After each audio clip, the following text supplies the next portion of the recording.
పిఠాపురంలో గత 9 రోజులుగా జరుగుతున్న గోపాల్ బాబా దివ్య ఆరాధన మహోత్సవాలు గురువారంతో ఘనంగా ముగిశాయి. ఆఖరి రోజున గోపాల్ బాబా వారికి ప్రత్యేక పూజలు, అభిషేకాలు, మహాపూర్ణాహుతి జరిపారు. పిఠాపురం పట్టణం బైపాస్ రోడ్డున ఉన్న శ్రీ గోపాల్ బాబా ఆశ్రమంలో జరుగుతున్న గోపాల్ బాబా దివ్య ఆరాధన మహోత్సవాలు ఘనంగా ముగిశాయి. ఆఖరి రోజున బాబా వారికి ఆశ్రమ బ్రహ్మ పొక్కులూరి నారాయణ సోమయాజుల ఆధ్వర్యంలో పంచామృత అభిషేకం, ప్రత్యేక పూజలు విశేషంగా జరిపారు. అలాగే యాగశాలలో మహాపూర్ణాహుతి జరిపారు. ఈ సందర్భంగా గోపాల్ బాబా వారిని విశేషంగా పుష్పాలంకరణ గావించారు. ఇతర ప్రాంతాల నుంచి భక్తులు వచ్చి బాబా వారిని దర్శించారు. భక్తులందరికీ మహాన్న సంతర్పణ నిర్వహించారు. ఈ సందర్భంగా ఆశ్రమ ప్రతినిధి జ్యోతుల రామకృష్ణ మీడియాతో మాట్లాడుతూ ఉత్సవాలను విజయవంతం చేసిన భక్తులందరికీ కృతజ్ఞతలు తెలిపారు.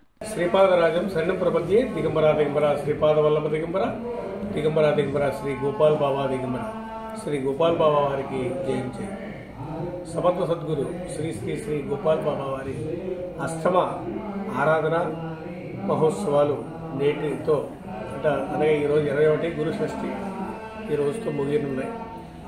ఈరోజు ఉదయం నుండి కూడా సుప్రభాత సేవ, బాబావారికి అభిషేకము, అదేవిధంగా మహాపూర్ణాహుతి కూడా జరిగింది.